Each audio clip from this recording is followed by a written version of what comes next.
BJP থেকে বহরমপুর বিধানসভায় আপনাকে প্রার্থী করা হয়েছে, কতটা আশাবাদী আর কতটা খুশি রয়েছে?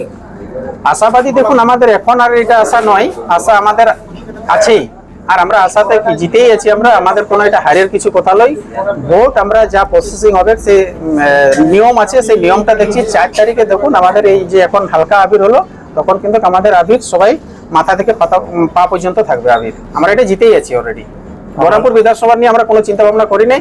আর একটা বলছি, আমি একাই প্রার্থী নেই, আমাদের বহরমপুর বিধানসভার যত যে বিজেপির কার্যকর্তা, আমরা সবাই মিলে একটা প্রার্থী করা হয়েছে, যার নিয়ম আছে নামের, যে একটা দিতে হয় বলে দিয়েছে, নাহলে আমরা সবাই প্রার্থী। অনেকখানে শোনা যাচ্ছে যে জলধর মাহাতো বিজেপির নতুন মুখ, তাকে অনেকেই চিনেন না, সেই বিষয়ে আপনার কি প্রতিক্রিয়া রয়েছে? দেখুন, আমি গ্রামে গ্রামে বুথে বুথে 254টা বুথ আমাদের বহরমপুর বিধানসভায়, বুথে হয়তো আমাকে অনেকে চিনেন না, কিন্তু আমাদের কার্যকর্তার এমন কোনো কেউ নেই যে চিনে নেই। বুথ সভাপতি থেকে আপনার শক্তি কেন্দ্রের প্রমুখ, মন্ডল সভাপতি থেকে শুরু করে যারা ভোট করায়, এখন দেখুন কেউ নতুন মুখ এরপর থেকে চিনবে। শান্তিরাম মাহাতোকে সবাই চিনে, 2বারের মন্ত্রী, কিন্তু চিনেইছে, কাজ কিছু নেই। যিনি আপনাদের প্রাক্তন ছিলেন প্রাণেশ্বরদা, সেই বিষয়ে আপনি কি বলবেন? দাদা আমাদের সিনিয়র নেতা আছে, প্রাক্তন বলে কিছু হয় না বিজেপিতে। দাদার জন্য আরো কিছু হয়তো রাজ্য ভাবছে, আমাদেরকে পার্টি মনে করেছে, তাই আমাকে লড়াচ্ছে এখানে। দাদার নেতৃত্বে আমরা বলরামপুর জিতবো এবং লড়বো। আপনি কি দেখেছেন এক্সাইটেড আছেন যে বহরমপুর বিধানসভা জিতান? এক্সাইট কিছু নাই, এটা আমরা জিতেই আছি। আপনি কি বুঝতে পারছেন? দেখুন আমাদের দাদারাকে দেখুন, আমাদের কার্যকর্তার কর্মীগুলাকে দেখুন, এটা নিয়ে কি আপনি কোনো বুঝতে পারছেন?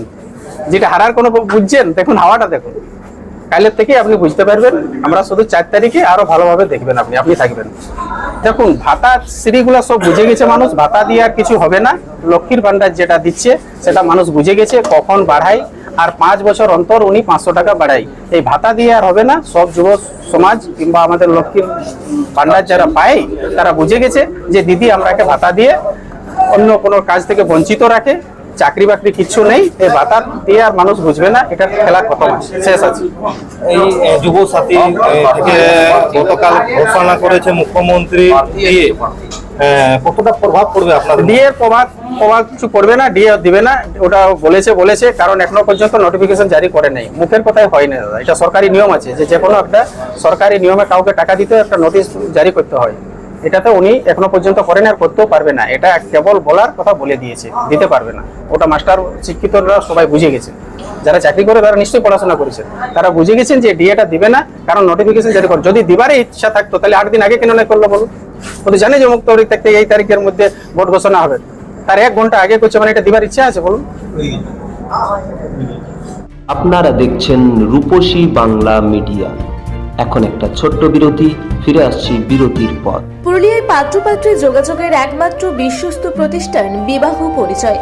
আপনার মনের মতো জীবনসঙ্গী খুঁজতে পাশে রয়েছে বিবাহ পরিচয়। তাই আর দেরি না করে আজই যোগাযোগ করুন বিবাহ পরিচয়। Municipality commercial complex, 2nd floor, Chaibasa road, opposite PWD office, Purulia. Mobile নম্বর 9232440272। ফিরে এলাম বিরতির পর। আপনারা দেখছেন রূপসী বাংলা মিডিয়া।